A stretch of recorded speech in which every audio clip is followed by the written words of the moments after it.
Hello दोस्तों, कैसे हैं आप लोग। आज हम लोग केंद्रीय बजट की बात करेंगे। केंद्रीय बजट 2000 याद रखिएगा 26 और आपका 27। केंद्रीय जो बजट है 2026-27 का जो पेश किया गया है, इस बार के बजट में कुछ नए बदलाव हुए हैं। उन बदलाव की चर्चा करेंगे। जो नए डाटा आए हैं उनकी चर्चा करेंगे और डायग्राम और मैप के माध्यम से करेंगे कि इस बार जो है जो नए बदलाव हुए हैं क्वेश्चन कैसे पूछे जा सकते हैं। और इसके अलावा हम अलग से एमसीक्यू क्वेश्चन भी करवाएंगे आप लोगों को। तो आप इसको अच्छे से देखिएगा, कहीं कोई डाउट हो तो आप उसको पूछ लीजिएगा। ये पीडीएफ हमारे एग्जाम वेब ऐप पर और आपका जो है टेलीग्राम दोनों पे मिल जाएगा। उसको ध्यान से जाके देख लीजिएगा, कहीं कोई डाउट होता है तो आप उसको पूछ लीजिएगा। हम लोग शुरू करते करके यहाँ पर याद रखिएगा, इस बार का जो केंद्रीय बजट 2026-27 पेश किया गया है, अगर पूछा जाए कि उस इसका विषय क्या है, तो विषय है युवा शक्ति संचालित बजट। ये क्वेश्चन तो आपका यही हो गया। सिंपल अगर क्वेश्चन पूछा जाए कि बार केंद्रीय बजट 2026-27 का जो विषय क्या रखा गया है, विषय क्या है, थीम क्या है, तो थीम यही है, युवा शक्ति संचालित बजट है। एक क्वेश्चन तो आपको यहीं से मिल गया, इसको अच्छे से याद रखिएगा। ठीक है, आगे बढ़ते हैं, बात करेंगे बजट की। बात करें तो याद रखना विजन 2047 है, क्योंकि 2047 तक भारत को विकसित करने का जो लक्ष्य सरकार ने रखा है, ये उसी के अनुरूप ये बजट पेश किया गया है। तो 3 मार्गदर्शक सिद्धांत पूछा जाएगा कि इस बार के बजट में 3 मार्गदर्शक सिद्धांत क्या है। तो 3 मार्गदर्शक सिद्धांत बहुत जरूरी है। तो और ये सिद्धांत किसके लिए है याद रखिएगा, तो विकसित भारत 2047 के लिए। आपसे क्वेश्चन पूछा जाएगा कि इस बार के केंद्रीय बजट 2026-27 में विकसित भारत 2027 के लिए 3 मार्गदर्शक सिद्धांत बजट में क्या पेश किए गए हैं। तो 3 बजट की जो सिद्धांत, मूल सिद्धांत है मार्गदर्शन के, उनको याद रखेगा। पहला क्या है, दुविधा के बजाय कार्यवाही। पहला है, याद रखेगा, सिद्धांत है कि दुविधा के बजाय कार्यवाही करना है। इस सिद्धांत पे सरकार काम करेगी। दूसरा आपका है लोक लुभावनवाद से ऊपर लोग, अर्थात जो लोक लुभावन काम होते हैं उसको हटा करके लोगों को ऊपर रखा गया, अर्थात जनता को ऊपर रखा गया। जनता की समस्याओं, जनता के अधिकारों को ऊपर रखा गया है। और इसके बाद बयानबाजी के बजाय सुधार। जो बयानबाजी होती है नेताओं द्वारा, या बयानबाजी जो की जाती है कि हम ये करेंगे वो करेंगे, उसकी बजाय सुधार पे फोकस किया जाएगा। 3 मूल सिद्धांत बजट के क्या है, इनको याद रखिएगा। क्वेश्चन पूछा जाता है, पूछा जाएगा, क्योंकि यही सब बदलाव किए गए हैं इस बार बदलाव में यही सब चीजें सामने आई हैं। तो पहला है आपका दुविधा के बजाय कार्यवाही की जाएगी, लोग लुभावनवाद से ऊपर लोग होंगे अर्थात जनता होगी, और बयानबाजी के बजाय सुधार किया जाएगा, उस पर फोकस होगा। ये 3 मूल सिद्धांत के साथ ये बजट आगे बढ़ा है। इस बार ये बदलाव हुआ है, क्वेश्चन पूछा जाएगा, जिसको बहुत अच्छे से याद कर लीजिएगा, देख लीजिएगा, रट लीजिएगा, अगर क्वेश्चन आए तो आपका गलत ना होने पाए। ठीक है, आगे बढ़ते हैं। सरकार का संकल्प है कि हमारे गरीब, वंचित और पिछड़े वर्गों पर ध्यान केंद्रित करना है, जिसे 3 व्यापक कर्तव्यों के माध्यम से पूरा किया जाएगा। याद रखिएगा, तो 3 व्यापक कर्तव्य जो है उन्हीं के माध्यम से पूरा करने का लक्ष्य रखा गया है। उसी चीज को बजट में आगे बताया गया, किसके लिए, गरीब, वंचित और पिछड़ों वर्गों के लिए। ये भी इंपॉर्टेंट है। ठीक है, इसके बाद याद रखिएगा, अगर हम इन 3 मार्गदर्शक को याद कर लें तो इस बार के बजट में 3 कर्तव्य भी बताए गए हैं। वो तीनों कर्तव्य क्या है, जरा मैं लिस्ट लगा दे रहा हूं, उनको याद कर लीजिएगा। जो पहला कर्तव्य है आर्थिक विकास को गति देना और उसे बनाए रखना। ठीक है, दूसरा आपका है कि हमारे लोगों की जो है आकांक्षाओं को पूरा करना, और तीसरा है सबका साथ सबका विकास के विजन को साकार करना। इस आधार पे 3 कर्तव्य याद रखिएगा, इसको इंपॉर्टेंट है, गलती मत करिएगा। ठीक है, इसके अलावा इस बार के जो बजट है, याद रखना, इस बजट में अगर बात किया जाए तो विकास और प्रगति के लिए 6 स्तंभों की चर्चा की गई है। वो 6 स्तंभ कौन कौन से हैं, ये उसका भी लिस्ट में लगा दे रहा हूं, इनको देख करके याद कर लीजिएगा। ये 6 स्तंभ बहुत इंपॉर्टेंट है, ये यहां से भी क्वेश्चन पूछा जाता है। अब हम लोग आगे बढ़ते हैं और बजट के एक एक बारीकियों को और ध्यान से समझने का प्रयास करते हैं। ठीक है, आगे बढ़ते हैं। बजट का गणित कहा जाए तो इस बार का बजट कितने करोड़ का पेश किया गया है, तो 2 तरीके से आपको याद रखना है। तो जैसे आप मोबाइल नंबर रखते हैं किसी का, वैसे ही आपको ये बजट का आकार रट लेना है। पूछा जाएगा कि कुल बजट का आकार कितना है, कितना करोड़ रुपए का है। तो आप अगर इसको हम ऐसे पढ़ते हैं तो 53,47,315 करोड़ रुपए का बजट इस बार पेश किया गया। ये बजट का कुल आकार है, याद रखिएगा, ये बजट का क्या है, ये कुल आकार है।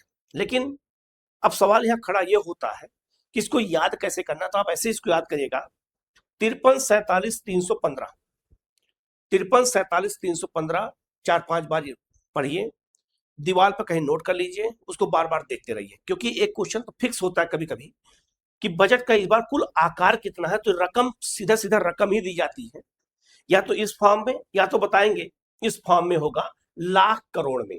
तो दो तरीके से ऑप्शन बन सकता है, एक तो आपका ये ऑप्शन बनेगा पूरा कि 53,47,315, या फिर ऑप्शन ये बनेगा 53.47 लाख करोड़। तो दो ऑप्शन में से कोई एक ऑप्शन बजट के आकार से जुड़े हुए क्वेश्चन पूछे जाते हैं। आगे जब एमसीक्यू में कराऊंगा, बताऊंगा, वहां दिखाऊंगा क्वेश्चन को, तो आपको समझ में और अच्छे से आएगा। अब आपको समझ में आ गया होगा, तो ये भी ऑप्शन आपको पेपर में दिखाई दे सकता है और ये भी ऑप्शन आपको पेपर में दिखाई दे सकता है। तो इस बात को थोड़ा सा याद रखिएगा कि बजट का आकार कुल कितना है, तो 53,47,315 करोड़ का है। ऐसे आप याद करेंगे, बार बार याद हो जाएगा। इस बजट में कितनी प्राप्तियां हुई हैं और कितना खर्च हुआ है, इस बजट के में बताया गया है। तो जो प्राप्तियां हुई हैं वो दो प्रकार की होती हैं, एक राजस्व प्राप्तियां और एक पूंजीगत प्राप्तियां होती हैं। तो राजस्व प्राप्तियां अगर कहा जाए कुल प्राप्तियों में, तो 35,33,150 करोड़ रुपए, और पूंजीगत प्राप्तियों में 18 जो है लाख 14,165 करोड़। ये जो है क्या हुआ है, पूंजीगत प्राप्तियां। कभी कभी ये फिगर भी पूछ देते हैं, याद रखिएगा। तो पूंजीगत प्राप्तियां और राजस्व प्राप्तियां कितना है ये बताया गया है, और बजट में कितना खर्च हुआ है, तो राजस्व खर्च और पूंजीगत खर्च। बजट में दो ही प्रकार का खर्च होता है, ये भी कभी कभी क्वेश्चन पूछ देते हैं कि बजट में कितने प्रकार के खर्च होते हैं, तो दो ही खर्च होते हैं। एक राजस्व खर्च जो 41,25,494 करोड़ रुपए का हुआ है, और पूंजीगत जो खर्च है वो 12,21,821 करोड़ रुपए का हुआ है, याद रखिएगा। तो पूंजीगत प्राप्तियों में कहा जाए तो राजस्व प्राप्तियां, पूंजीगत प्राप्तियां, प्राप्ति भी दो प्रकार की होती है और खर्च भी दो प्रकार का होता है, याद रखिएगा। एक पूंजीगत खर्च और एक आपका जो है कहा जाए तो राजस्व खर्च होता है। तो जो राजस्व सरकार को प्राप्त होते, अलग अलग टैक्स प्राप्त होता है उसको है, और पूंजीगत जो खर्च हुए हैं वो अलग है। तो इसी संबंध में इसको याद रखिएगा। तो पूरा फिगर याद रखिएगा, दो तरीके से ये फिगर याद रखना, और साथ में प्राप्तियां और आपका जो है खर्च भी याद रखना, ये भी इंपॉर्टेंट है। ठीक है, आगे बढ़ते हैं। राजकोषीय राजस्व की बात करते, स्थिरता की ओर हम बढ़ रहे हैं धीरे धीरे। और राजकोषीय स्वास्थ्य की बात करें तो राजकोषीय घाटा कितना है, कितना पहले था और लक्ष्य क्या है, ये सब क्वेश्चन पूछा जाता है। तो चार प्रकार के घाटा बजट में बार बार आते हैं। वो चार प्रकार के घाटा का परसेंटेज पूछा जाता है। जैसे एक होता है राजकोषीय घाटा, एक होता है राजस्व घाटा, एक प्रभावी राजस्व घाटा, और एक होता है प्राथमिक घाटा होता है। ये चार प्रकार के घाटा जो है बजट में उल्लेख होते हैं। कभी कभी क्वेश्चन ये भी पूछ देते हैं कि बजट में कितने प्रकार के घाटों का उल्लेख होता है, तो चार प्रकार के घाटा होते हैं। जो राजकोषीय घाटा याद रखिएगा, ये 2025-26 में कहा जाए तो 4.4% था, लेकिन राजस्व घाटा घट रहा है, और घट के कितना हो गया 26-27 में 4 कितना हो गया 3% हो गया है। तो लगभग 0.1% की कमी आई है। तो याद रखिएगा दीर्घकालीन लक्ष्य क्या है, 4% इसको लाना है। अब यह तीन बातें याद रखिएगा। राजकोषीय जो घाटा है वो 2025-26 में 4.4 था, वर्तमान में कितना है, तो ये फिगर याद रखना 4.3। तो 4.3 याद रखिएगा, ये इस बार जो है राजकोषीय घाटा। एक क्वेश्चन आपको ये याद रखना है। दूसरा पूछा जाएगा कि राजकोषीय घाटा कितना ले जाने का लक्ष्य रखा गया है, तो 4% का लक्ष्य रखा गया है, याद रखिएगा। ये भी एक क्वेश्चन बनेगा कि राजकोषीय घाटा दीर्घकाल में कितना परसेंट लाने का लक्ष्य है, तो वो 4% है। अभी हम 4.3 पे पहुंच चुके हैं, जो 4.4 पे था, इसके आगे और ऊपर था, तो हमने धीरे धीरे अचीव करना शुरू किया है। तो देखो ये आपका डाउन जा रहा है, अर्थात हम लक्ष्य की ओर धीरे धीरे आगे बढ़ रहे हैं। दूसरा राजस्व घाटा होता है, और राजस्व घाटा याद रखना 2025-26 में कितना था, तो 1.5%, और 26-27 में भी 1.5% है। तो इसमें कोई जो है घटोतरी बढ़ोतरी नहीं हुई, बिल्कुल ये क्या है, बराबर है। प्रभावी राजस्व घाटा 0.6% था, ये घट करके 0.3% हो गया है। और प्राथमिक जो घाटा है वो 0.8% से घट करके आपका 0.7 हो गया है।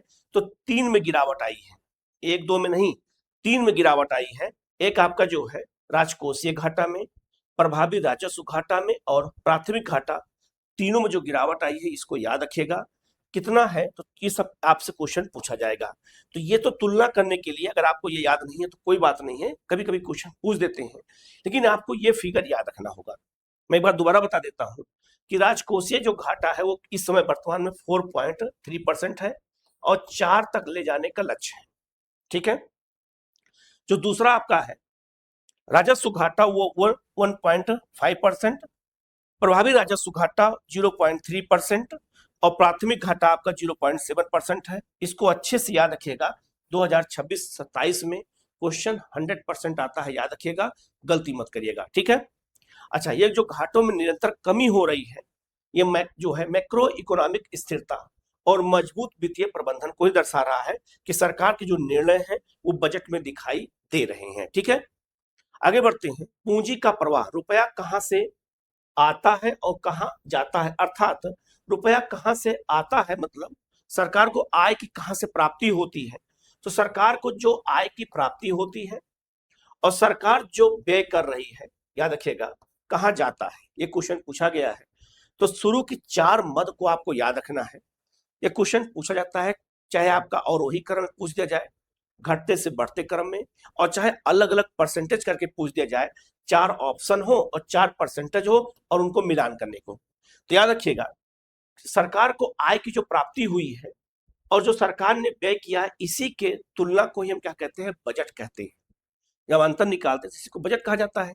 अब जहां ध्यान दीजिएगा, उधार और अन्य देयताएं याद रखना नंबर 1 पर है, जहां से सरकार को जो है 24% पैसा प्राप्त हुआ है, याद रखिएगा। अगर कहा जाए तो सरकार को जो 100% पैसा प्राप्त हुआ है, उसमें से 24% हिस्सा किसका है, उधार और अन्य देयताओं का है। सरकार ने जो उधार दे रखा है तो उसके बदले जो ब्याज मिल रहा है उसकी बात हो रही है। नंबर 2 है आयकर, आयकर 21% है, याद रखिएगा। फिर आपका निगम कर है 18% और जीएसटी है 15%। ये तीनों याद रखिएगा। तो आयकर वर्तमान में 21% है, ये मिलान करने को आ सकता है। निगम कर 18% है, ये मिलान करने को आएगा। और जीएसटी 15% है, ये मिलान करने को आएगा। तो शुरू के 4 मिलान करने को आते हैं, किसका क्या परसेंटेज है, अलग अलग पूछा जाए, वाक्य बना के स्टेटमेंट वाइज पूछा जाए, कुछ भी पूछा जा सकता है। ये परसेंटेज आपको याद रखना होगा कि कहां कहां से भारत सरकार को पैसा मिला। टॉप के 4 जरूर याद होना चाहिए। सरकार ने पैसा खर्च कहां किया, इसकी बात कर लेते हैं। तो राज्यों का हिस्सा 22% दिया गया है, याद रखिएगा। जो बजट में राज्य का हिस्सा 22% है।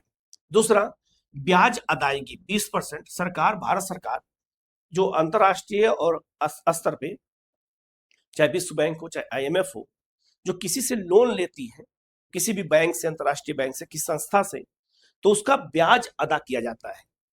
तो जो ब्याज अदा होता है वो बजट में ही शामिल होता है। तो ब्याज अदायगी 20%। केंद्रीय क्षेत्र की योजनाएं हैं 17% पर और रक्षा पर 11% पैसा खर्च किया जा रहा है। तो टॉप 4 खर्च के और 4 टॉप जो है आय के स्रोत क्या है, इनको याद रखना। क्वेश्चन सीधा सीधा पूछा जाएगा, गलती मत करिएगा, इसको अच्छे से याद रखिएगा। ठीक है। आगे बढ़ते हैं।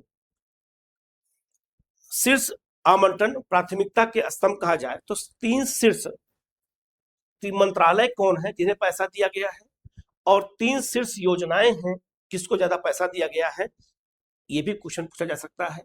तो मिलान करने को आ जाए और रकम भी पूछी जा सकती है। तो याद रखिएगा, सबसे अधिक पैसा रक्षा मंत्रालय को दिया गया है, 7,84,678 करोड़ रुपया। तो सबसे ज्यादा पैसा किसको मिला है, रक्षा मंत्रालय।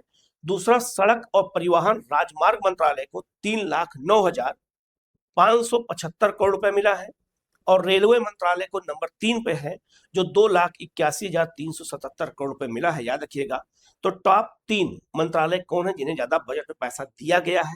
तो ये पहला आपका रक्षा मंत्रालय, दूसरा आपका है सड़क और तीसरा आपका रेलवे। याद रखिएगा। तो दो परिवहन से जुड़ा हुआ है, एक देश की सुरक्षा जुड़ा हुआ है जिसको ज्यादा पैसा दिया गया है। दूसरी तरफ चार शीर्ष योजनाएं कौन कौन सी हैं जिनको ज्यादा पैसा मिला है। तो नंबर एक बात करते हैं, याद रखिएगा।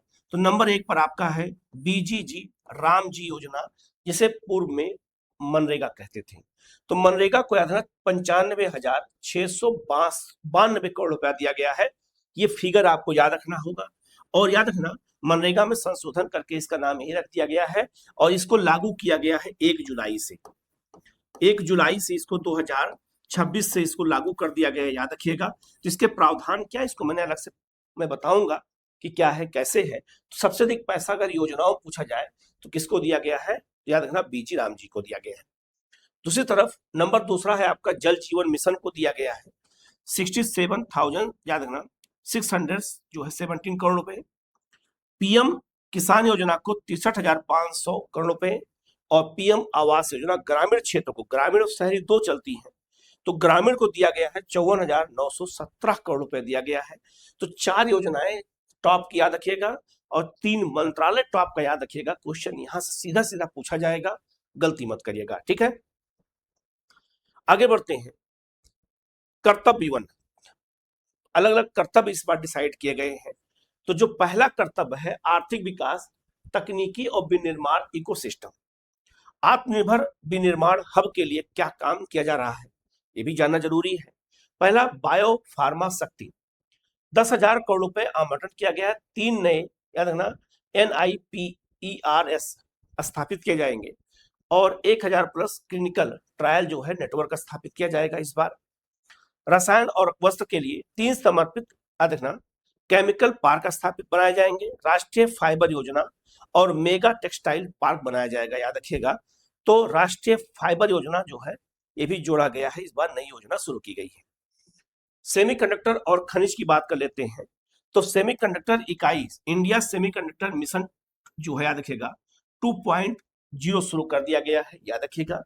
और सेमीकंडक्टर इकाइयां भारत में कितनी लगाई जा चुकी हैं, तो 6 राज्यों में 9 इकाई लगी है। जरा आप ये मैप देखिएगा, ये इंडिया का मैप मैं लगा दे रहा हूं।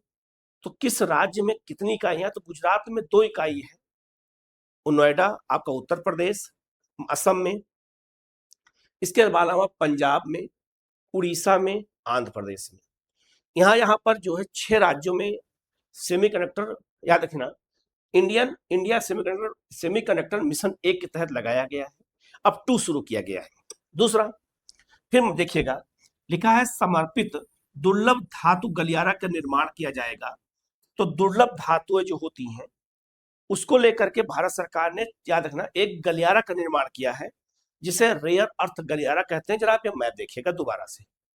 ये मैप आप लोगों के लिए इसीलिए बनाया गया जिससे आपको चीजें स्पष्ट हो जाए, याद हो जाए। तो पूछा जाएगा कि ये जो दुर्लभ धातु गलियारा है ये कितने राज्यों से होकर जा रहा, तो 4 राज्य कौन कौन से हैं देखो आप, पूर्वी तट के ही राज्य हैं, उड़ीसा, आंध्र प्रदेश, तमिलनाडु और केरल। यही 4 राज्य याद रखना दुर्लभ धातु खनिज में शामिल किए गए हैं, गलियारे में शामिल किए गए हैं। तो गलियारा कितने राज्यों जा रहा है, कौन कौन राज्य इसमें शामिल है, सब रट लीजिएगा, क्वेश्चन यहां से पूछा जाएगा। पूंजीगत समापन की बात करते हैं, सामान की बात करते हैं।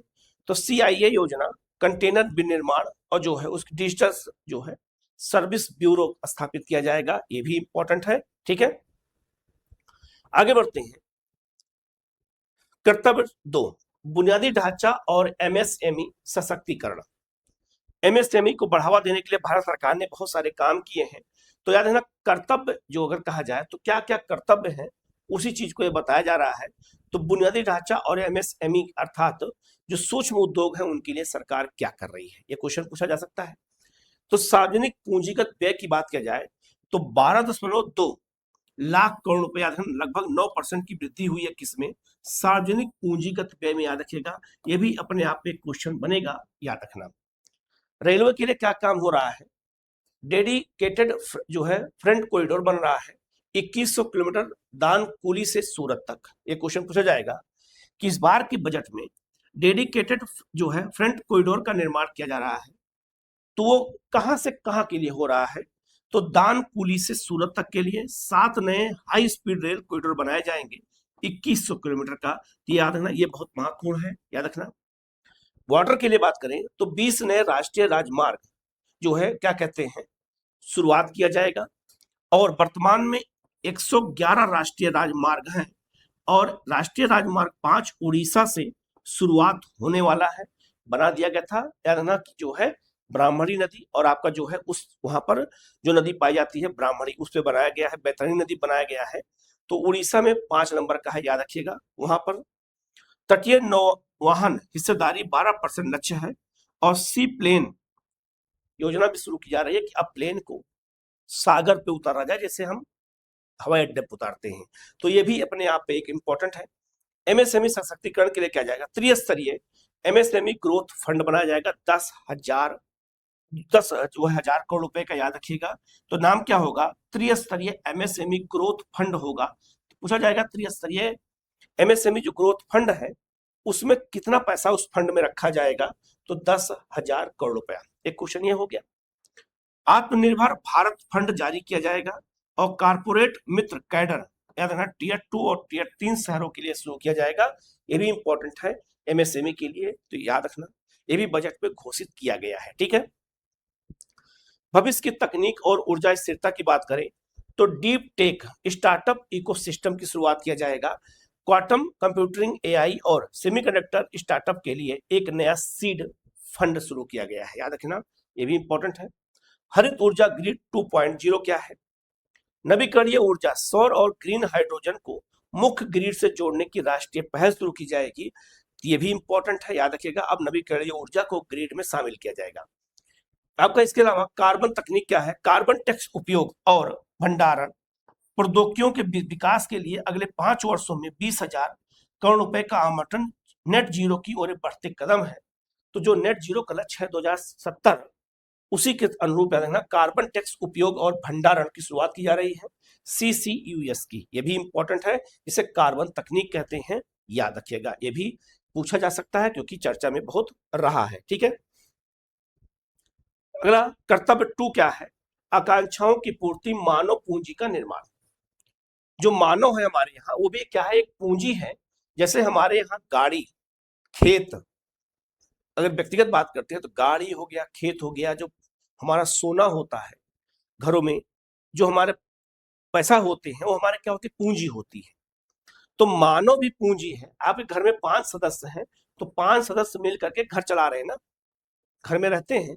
तो मानव भी क्या है, एक पूंजी है। तो मानव पूंजी का निर्माण कैसे किया जाए, तो मानव पूंजी का निर्माण अगर हम एक जनरल बात करते हैं तो 3 तरीके से होता है। जब हम मानव को शिक्षित करते हैं, जब मानव को हम स्वास्थ्य से जोड़ देते हैं, और जब मानव के साथ हम कौशल विकास के साथ जोड़ते हैं, तो उसको हम कहते हैं मानव पूंजी कहते हैं। ठीक है, याद रखिएगा। तो मानव पूंजी का निर्माण करना बहुत जरूरी है। तो उसके लिए सरकार क्या कदम उठा रही है, तो जाहिर सी बात है कि अगर मैंने स्वास्थ्य की बात किया हूँ, शिक्षा की बात किया हूँ, कौशल की बात किया हूँ, तो कहीं ना कहीं घूम फिर के यही सब होगा उसमें। तो याद रखना, वैश्विक अर्थव्यवस्था में भारत की हिस्सेदारी 10% करने के लिए शिक्षा से रोजगार पर उच्चाधिकार प्राप्त जो है समिति गठित की जाएगी, ये भी याद रखना।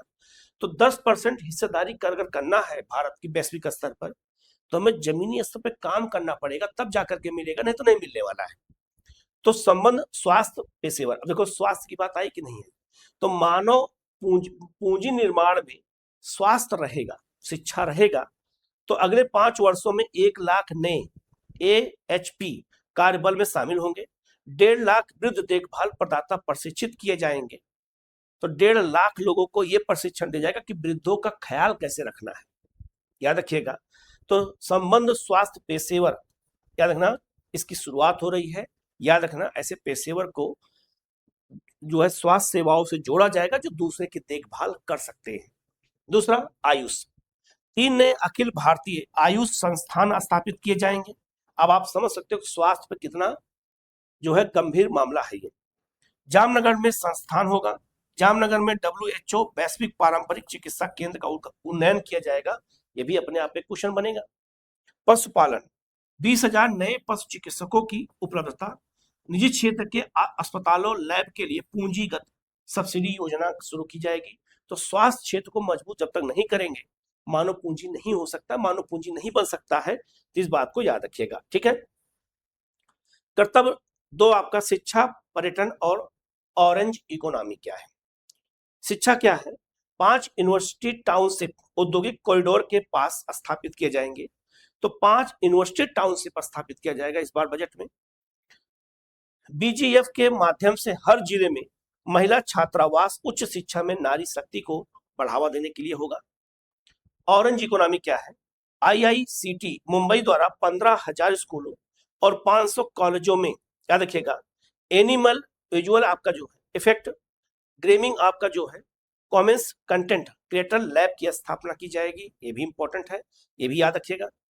और आपका जो है पर्यटन और विरासत की बात करते हैं तो आईआईएम के सहयोग से 10,000 गाइडों का हाइब्रिड प्रशिक्षण, नेशनल आपका जो है डेस्टिनेशन डिजिटल नॉलेज ग्रिड बनाया जाएगा और 15 पुरातात्विक स्थलों का अनुभवनात्मक पर्यटन के लिए विकास किया जाएगा। ये भी इसमें शामिल है, याद रखिएगा। तो पर्यटन और विरासत को भी हमें क्या करना है, संभाल के रखना है, ये भी इंपॉर्टेंट है। ठीक है, आगे बढ़ते हैं। कर्तव्य 3 समावेशी विकास, अन्नदाता का तकनीकी सशक्तिकरण, अर्थात जो अन्नदाता हमारा किसान है, किसान को अन्नदाता कहा गया, याद रखिएगा, इस बार के बजट में हमेशा कहा गया है।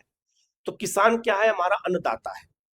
अब अगर किसान अन्नदाता है, याद रखिएगा, तो उसको किसान को किससे जोड़ देना है, तो किसान को तकनीक से जोड़ना है। अब किसान को अगर तकनीक से जोड़ेंगे, जब तक नहीं जोड़ेंगे तब तक किसी क्षेत्र का उत्थान नहीं हो सकता है। और जब देखा होगा हमारे यहाँ बैल से खेती होती थी तो उत्पादन भी कम होता था और भंडारण भी कम होता था। लेकिन जिस दिन हमने कृषि में यंत्र को जोड़ा, देखा होगा ट्रैक्टर से खेती होने लगी, हार्वेस्टर से खेती होने लगी, उच्च कोट के बीज आने लगे, तो उत्पादन बढ़ गया। इसीलिए कृषि क्षेत्र में याद रखना तकनीक की बहुत आवश्यकता है, इस बात को हमें याद रखना है। ठीक है, तो क्या अन्नदाता जो किसान है उनका तकनीकी सशक्तिकरण कैसे किया जाएगा, इसके बारे में हम देखते हैं क्या बात हो रही है। उच्च मूल्य वाली कृषि, तटीय क्षेत्रों में नारियल, कोको, काजू और पूर्वोत्तर में बादाम, अखरोट को प्रोत्साहन दिया जाएगा, क्योंकि जो वहां की लोकल फसल है उसको प्रोत्साहन देना भी जरूरी है। और 2030 तक काजू और कोको को वैश्विक प्रीमियम ब्रांड बनाने का लक्ष्य रखा गया है, कि भारत का एक जो है ब्रांड हो काजू का और कोको का 2030 तक। तो अपने आप पे एक क्वेश्चन ये भी बनेगा, अर्थात किसानों को तकनीक से कैसे जोड़ा जाए। एआई और आपका डिजिटल क्या है, भारत विस्तार बहुभाषाई एआई टूल और जो है आईसीएआर और आपका एग्री स्टेक पोर्टल के साथ एकीकृत किया जाएगा। तो भारत विस्तार बहुभाषी एआई टूल है, जिसके माध्यम से आप कोई भी जानकारी किसान से जुड़े वो ले सकते हैं। 22 भाषाओं में आप उसकी से कुछ भी पूछ सकते हैं, किसान या कृषि से जुड़े हुए समस्याओं को। राष्ट्रीय कृषि एआई हब, मौसम और मिट्टी की रियल टाइम जानकारी आप प्राप्त कर सकते हैं। तो तकनीक से जोड़ दिया गया, अर्थात एआई को कृषि से जोड़ दिया जा रहा है, जिससे जो है आसानी से जो है किसानों को अपने रियल टाइम मिट्टी के बारे में, मौसम के बारे में जानकारी हो सके। इसके अलावा बहुभाषी एआई टूल है, जिसके माध्यम से हम कोई समस्याएं एआई से पूछ सकते हैं तो हमें बताएगा। जैसे अगर मान लीजिए हमारे खेतों में कोई कीट लगा हुआ है फसल में, तो उसको दूर करने के लिए कौन सी दवा चाहिए, तो दुकान पे जब जाते हैं तो वो दुकान वाला ठग लेता है और ऐसी दवा बताता है जिससे वो जो फायदा न करे, किसान बार बार आता है। ऐसी स्थिति में अगर एआई से पूछा जाएगा, टूल के माध्यम से, तकनीक के माध्यम से, तो वो क्या करेगा, पहले फोटो खींचना है। फिर मैंने इसको करते हुए देखा है अपने यहाँ, पहले जो फसल पे कीट जो भी लगा हो उसकी फोटो खींच करके अपलोड करो, वो तुरंत बता देगा कि ये कौन सा रोग है, कौन सा कीट है और कौन सी दवा इसके लिए जरूरी है। तो इसका मतलब है कि किसान अगर इस जागरूक हो जाए थोड़ा बहुत इस मामले में को लेकर के, तो वो आसानी से पूछ सकता है। जैसे आजकल क्या है, जब आप इसको एआई से माध्यम से अगर पूछते हैं तो आप वॉइस से पूछे, वॉइस से बताता है। आजकल देखो जेमिनी और जो और भी प्लेटफॉर्म जो एआई की हो भी देखा होगा, वॉइस है, टेक्स्ट फॉर्मेशन में, हर फॉर्मेशन में आपको सुविधा देने का प्रयास कर रहे हैं। तो किसान पीछे क्यों रह जाए, हमारा अन्नदाता, उसको भी तकनीक से जोड़ा जाए। नीली क्रांति, नीली क्रांति का संबंध मछली पालन से होता है, ये भी याद रखिएगा। तो नीली मत्स्य पालन, 500 जलाशयों और अमृत सरोवरों का एकीकृत विकास किया जाएगा। तो 500 जलाशय और 500 अमृत सरोवर को मिलाकर के बनाए जाएंगे, जिससे जो है नीली क्रांति अर्थात मछली पालन को और बढ़ावा दिया जा सके, लोगों को रोजगार इससे मिल सके। ठीक है, आगे बढ़ते हैं। जो है अगला कर्तव्य है क्षेत्रीय समानता और सामाजिक न्याय, ये भी कर्तव्य में आता है। तो पूर्वोदय और क्षेत्रीय विकास की बात करें, एकीकृत पूर्वी तट औद्योगिक गलियारा बनाया जा रहा दुर्गापुर में, याद रखिएगा, बहुत इंपॉर्टेंट है। एकीकृत पूर्वी तट औद्योगिक गलियारा दुर्गापुर में। 5 पूर्वोत्तर राज्यों में नए पर्यटन स्थल बनाए जाएंगे। 4000 ई बसें और बौद्ध सर्किट का विकास किया जाएगा, जो बौद्ध धर्म जुड़े हुए क्षेत्र हैं। 16वें वित्त आयोग के तहत राज्यों को याद रखना 1.4 लाख करोड़ का अनुदान दिया जाएगा। तो याद रखिएगा, पूछा जा सकता है कि बजट में नीति आयोग के अनुसार कितना अनुदान देने की बात राज्यों की गई है। तो 1.4 लाख करोड़ रुपया राज्यों को अनुदान के रूप में दिया जाएगा। आगे बढ़ते हैं, मानसिक स्वास्थ्य की बात करते हैं। तो मानसिक स्वास्थ्य का अगर उत्तर भारत की बात करें तो रांची में सबसे बड़ा मानसिक स्वास्थ्य केंद्र है। याद रखिएगा, उत्तर भारत में निमहंस 2 की शुरुआत की जा रही है, अर्थात इसको हम क्या कहते हैं, निमहंस कहते हैं। याद रखिएगा, ये इंपॉर्टेंट है। तो याद रखना ये है क्या, तो मानसिक स्वास्थ्य के लिए न्यूरोलॉजी के लिए बनाया जा रहा है। मानसिक रूप से लोगों को जो बीमार है उनको दूर करने के लिए उत्तर भारत में कोई रांची को छोड़ करके और असम के तेजपुर को छोड़ करके कोई बड़ा केंद्र नहीं है। अगर देखा जाए बहुत बड़ा केंद्र नहीं है, तो उसकी स्थापना की जाएगी, क्योंकि बेंगलुरु में मानसिक स्वास्थ्य का सबसे बड़ा केंद्र है। उत्तर भारत में इसका अभाव को देखते हुए ये पहल शुरू की गई है कि जो है आपका निमहंस को जो है रांची और तेजपुर में किया जाए उत्तर भारत में। तो रांची और तेजपुर के मानसिक स्वास्थ्य संस्थानों का क्षेत्रीय शीर्ष संस्थानों के रूप में उन्नयन किया जाएगा। और जो निमहंस 2 है, इसका मुख्यालय याद रखना प्रमुख केंद्र रांची में ही बनाया जाएगा, ये भी याद रखिएगा। तो निमहंस पूछा जाए कि 2 क्या है, तो याद रखिएगा ये क्या है, तो ये मानसिक स्वास्थ्य से जुड़ा हुआ योजना है और उसी के लिए इसको जो है शुरू किया जा रहा है। इसको याद रखिएगा, क्वेश्चन पूछा जा सकता है। दिव्यांगजन सशक्तिकरण की बात कर लेते हैं। तो आईटी, एबीजीसी और जो आपका हॉस्पिटलिटी क्षेत्रों में विशेष दिव्यांगजन कौशल योजना की शुरुआत की जाएगी। याद रखिएगा, तो ये 3 क्षेत्र याद रखिएगा जहां पर दिव्यांग कौशल योजना की शुरुआत होगी। यह भी 99% उम्मीद है क्वेश्चन आने का, बहुत महत्वपूर्ण पॉइंट है, इसको भी याद रखिएगा। ठीक है, आगे बढ़ते हैं। याद रखिएगा, ज्ञान बीजन का यथार्थ क्या है, अर्थात ज्ञान का फुल फॉर्म क्या है। क्वेश्चन पूछा जाएगा कि ज्ञान का क्या फुल फॉर्म है। मैं जब एमसीक्यू कराऊंगा तो बताऊंगा उसमें। तो ज्ञान में जी का मतलब होता है गरीब, एक वाई का मतलब होता है युवा, ए का मतलब होता है आपका जो अन्नदाता और एन का मतलब होता है नारी। 4 चीजों पे फोकस किया गया है, गरीब, युवा, अन्नदाता और महिला। इनको शॉर्ट फॉर्म में ज्ञान नाम दिया गया है। बजट में पूछा जाएगा ज्ञान क्या है, ज्ञान का फुल फॉर्म क्या है, बताना होगा, याद रखिएगा। और दूसरा पूछा जा सकता है कि ज्ञान में जी का मतलब क्या होता है, वाई का मतलब क्या होता है, ए का मतलब क्या होता है, एन का क्या मतलब होता है, तो ये भी याद रखिएगा। तो गरीब पीएम आवास योजना ग्रामीण को भारी आवंटन किया गया इस बार, और 54,917 करोड़ रुपए दिया गया ग्रामीण क्षेत्रों में प्रधानमंत्री आवास योजना के तहत आवास बनाने के लिए, गरीबों को पैसे जो है आवास मिल सके। एमएसएमई और पारंपरिक कारीगरों का सशक्तिकरण किया जाएगा, तो गरीबी दूर करने में मदद मिलेगी। अन्नदाता की बात करें तो पीएम किसान के तहत जो है आपका 53,500 करोड़ रुपए दिया जाएगा। और विस्तार एआई टूल शुरू किया जा रहा है। तो पूछा जाएगा विस्तार एआई टूल किसके लिए है, किसानों के लिए है, अन्नदाता के लिए है, याद कर लीजिएगा, बहुत इंपॉर्टेंट है। उच्च मूल्य वाली कृषि के लिए वैश्विक ब्रांडिंग की जाएगी, जैसे मैंने बताया काजू का बताया था, नारियल का बताया था, कोको का बताया था, तो उसकी ब्रांडिंग की जाएगी। क्योंकि क्या लिखा हुआ है, उच्च मूल्य वाली, क्योंकि वो सब बहुत महंगे मूल्य पे बिकती हैं, इसके लिए। युवा 15,000 एबीजीसी क्रिएटर लैब, डीप टेक और आपका सीड फंड बनाया जाएगा। नए एएचपी और आपका 5 यूनिवर्सिटी टाउनशिप के माध्यम से कौशल का विकास किया जाएगा युवाओं के लिए। और नारी सशक्तिकरण, नारी की बात करें तो एसटीईएम में महिलाओं के लिए विशेष छात्रवृत्ति, हर जिले में बीजीएफ के माध्यम से महिला छात्रावास का निर्माण किया जाएगा। ये भी अपने आप में महत्वपूर्ण है, याद रखिएगा। तो ज्ञान का यहाँ फुल फॉर्म क्या होगा, याद रखिएगा। ज्ञान में कौन कौन शामिल है, ये याद रखिएगा, क्वेश्चन पूछा जा सकता है। हम लोग आगे बढ़ते हैं, ठीक है। अब हम लोग ये देखते हैं कि विजन 2026 के 4 रणनीतिक स्तंभ कौन कौन से हैं। तो पहला स्तंभ क्या है, नागरिक अनुभव का सरलीकरण, अर्थात जो नया आयकर अधिनियम 2025 अभी पास किया गया है, उसको जो है सुगम बनाने के लिए क्या काम किया जा सकता है, लागू कैसे करने किया जाए। तो टीसीएस, राहत और सुगम अनुपालन। दूसरा, निर्बाध वैश्विक व्यापार, डिजिटल सीमा शुल्क, ई कॉमर्स निर्यात सीमा की समाप्ति, एक नया कदम है। आईटी और कॉर्पोरेट इंजन, ये तीसरा है। डेटा सेंटर 2047 तक, और 2000 करोड़ रुपए के सेफ जो है हार्बर बनाने का लक्ष्य है। भविष्य की अर्थव्यवस्था का निर्माण करने के लिए सेमीकंडक्टर 2.0 शुरू किया गया है। बायोफार्मा और क्रिएटर लैब की शुरुआत की गई है, ये भी याद रखना है, ये भी क्वेश्चन पूछा जा सकता है।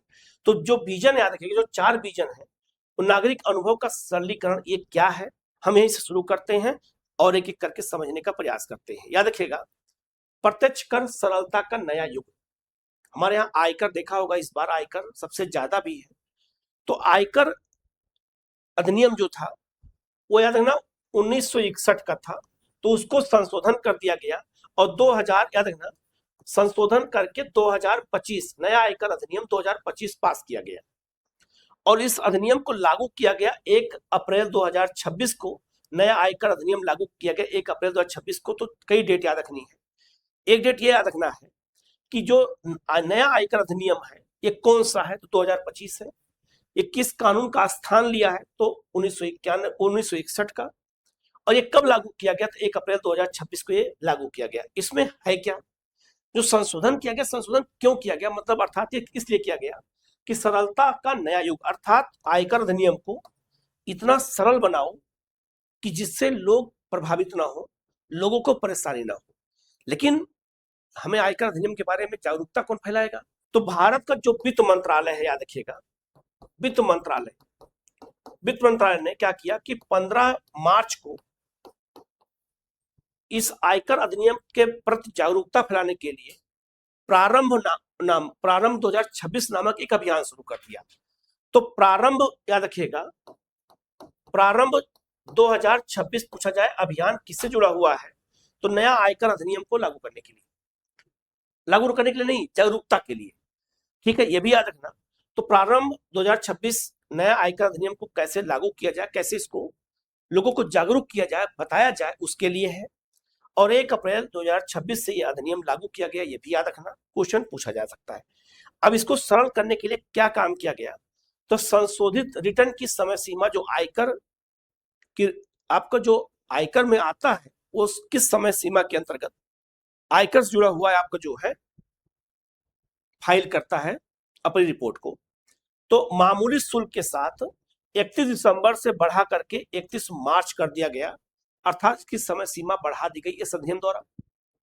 फिर क्या किया गया, सिंगल विंडो सुविधा की गई कि जो आयकर व्यक्ति हैं, आयकर जमा करने वाले, तो प्रपत्र 15G और 15H के लिए डिपोजिटरी का उपयोग किया जाएगा। सिंगल विंडो, ये कोई उनका फॉर्म होता है तो सिंगल विंडो पे होगा। अब ये नहीं कि आधा फॉर्म यहाँ जमा हो, आधा फॉर्म वहां जमा हो, दौड़ते रहे। अब एक ही जो है विंडो पे सब जमा हो जाएगा। 1 अप्रैल 2026 से नया आयकर अधिनियम लागू कर दिया गया। सरलीकृत नियमावली और प्रपत्र प्रभावी हो गया है, याद रखिएगा, इंपॉर्टेंट है। अनुपालन में सुगमता क्या होगी, पैन आधारित ये होगा।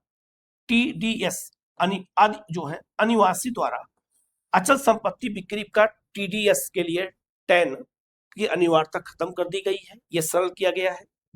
विवाद समाधान, मुकदमों के जो है निपटारे की रूपरेखा सरल, जुर्माना और आकलन प्रक्रिया का एकीकरण कर दिया गया है, अर्थात इसको सरल बनाने का प्रयास किया गया। बहुत सिंपल बात करें तो यही है, जिसको अच्छे से याद रखना, क्वेश्चन यहां से पूछा जाएगा, ठीक है। आगे बढ़ते हैं। राष्ट्रीय सुरक्षा और स्वास्थ्य के लिए महत्वपूर्ण आयाम छूट क्या क्या है, तो जीवन रक्षक दवाओं की बात किया जाए तो कैंसर की 3 दवाएं ऐसी हैं जिस पर शून्य सीमा शुल्क लगाया गया है, याद रखिएगा। इन दवाओं के नाम अगर याद नहीं है तब भी कोई बात नहीं है। दुर्लभ बीमारियों की सूची में 7 नए रोग शामिल कर लिए गए हैं और व्यक्तिगत उपयोग आयाम जो आयात शुल्क 20% से घटा करके 10% कर दिया गया है। तो दुर्लभ बीमारियों की सूची में जो 7 नए रोग शामिल किए गए, कौन कौन से रोग हैं मैं लिस्ट लगा दे रहा हूं, इनको देख करके याद कर लीजिएगा, पढ़ लीजिएगा, क्वेश्चन ये भी पूछा जा सकता है। ऊर्जा सुरक्षा, न्यूक्लियर पावर परियोजनाओं के लिए सामग्रियों के आयात पर मूल सीमा शुल्क छूट वर्ष 2035 तक विस्तारित कर दिया गया है और महत्वपूर्ण खनिजों के प्रसंस्करण अर्थात प्रोसेसिंग हेतु पूंजीगत सामग्रियों पर छूट दी गई है, ये याद रखना है। और रक्षा और असैनिक की बात करें तो असैनिक और प्रशिक्षण विमानों के कलपुर्जों और रक्षा विमानों के लिए याद रखेगा, उनके रखरखाव और मरम्मत के लिए एमआरओ के लिए कच्चे माल की जो है छूट दी गई है, याद रखना। ये भी छोटे छोटे राहत है जो इस सेक्टर के लोगों के लिए फायदेमंद होते हैं, ठीक है। आगे बढ़ते हैं, वैश्विक बाजारों तक पहुंच की बात करें तो ई कॉमर्स और निर्यात की बात करते हैं। वैश्विक बाजार तक पहुंच के लिए क्या काम हो रहा है, तो कुरियर निर्यात सीमा 10 लाख पूर्णतः समाप्त कर दिया गया है। भारत के छोटे व्यवसायों, कारीगरों और स्टार्टअप को वैश्विक ई कॉमर्स बाजार तक सीधी पहुंच प्रदान करने के लिए प्रतिक्षेप मूल्य सीमा हटाई गई है। जो 10 लाख की सीमा थी उसको हटा दिया गया है, याद रखिएगा, किसके लिए, कुरियर निर्यात सीमा के लिए। सेज और समुद्री निर्यात की बात करें तो सेज गहरे समुद्र में भारतीय नौकाओं द्वारा पकड़ी गई मछली शुल्क मुक्त विदेशी बंदरगाह पर उतारने को निर्यात माना जाएगा और सेज को रियायती दर पर घरेलू बाजार में बिक्री के लिए अनुमति दी जाएगी। अंतरराष्ट्रीय यात्रा सुगम निकासी हेतु सामान के शुल्क मुक्त भत्ते में क्या हो जाएगी, वृद्धि की जाएगी। तो कुछ सरलीकरण किया गया है, ये भी हमें याद रखना है, ठीक है। आगे बढ़ते हैं, भविष्य की योजनाएं, इंडिया सेमीकंडक्टर मिशन 2.0 शुरू किया गया है। तो मैंने आपको शुरू में ही बता दिया था मैप के आधार पर कि सेमीकंडक्टर इकाई भारत में कहां कहां लग रही है, तो उसको याद रखिएगा। वैश्विक चिप निर्माण हब, भारत को वैश्विक आपूर्ति श्रृंखला में आत्मनिर्भर बनाना है, इसीलिए वर्तमान में 6 राज्यों में जो है सेमीकंडक्टर इकाइयां चल रही हैं, उसको याद रखिएगा। और मैंने आपको बताया था 1000 करोड़ का प्रावधान किया गया वित्त वर्ष 2026-27 में, किसके लिए, इंडिया सेमीकंडक्टर मिशन के लिए शुरू किया गया है, ये याद रखिएगा। एटीएमपी क्षमताएं जो है असेंबली, आपका टेस्टिंग, मार्केटिंग, पैकेजिंग के साथ सेमीकंडक्टर सामग्री और उपकरणों के स्वदेशी उत्पादन को गति दी जाएगी।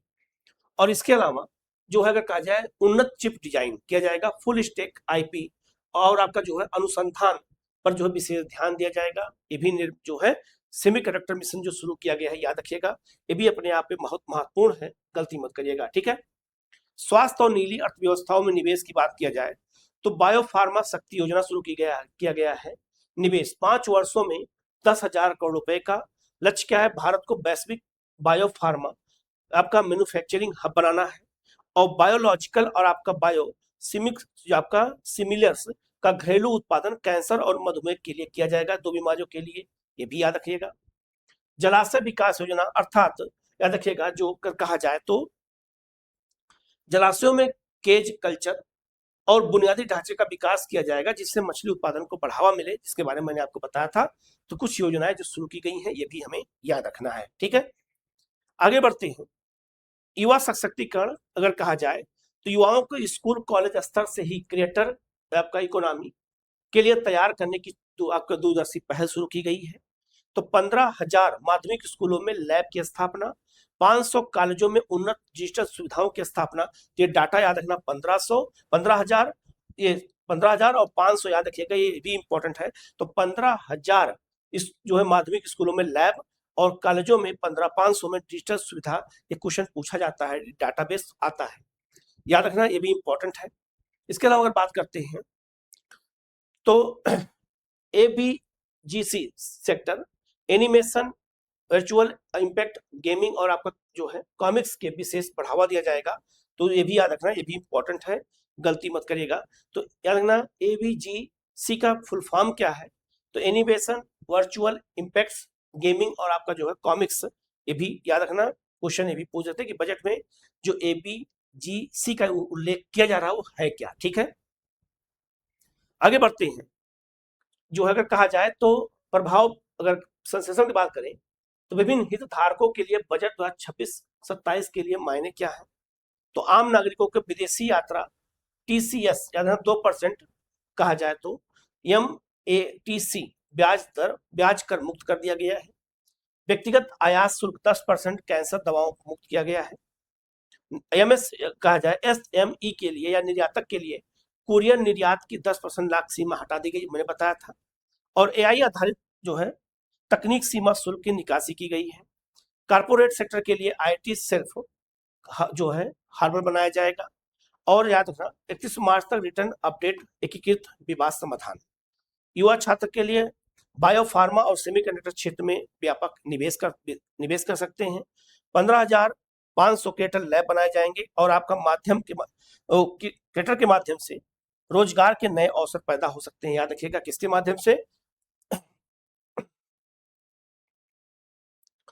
इसके अलावा 15,000 मैंने बताया था माध्यमिक स्कूलों में और 500 बताया था मैंने कॉलेजों में। तो 15,500 क्रिएटर लैब बनाए जाएंगे ABGC के माध्यम से रोजगार के नए अवसर पैदा करने के लिए।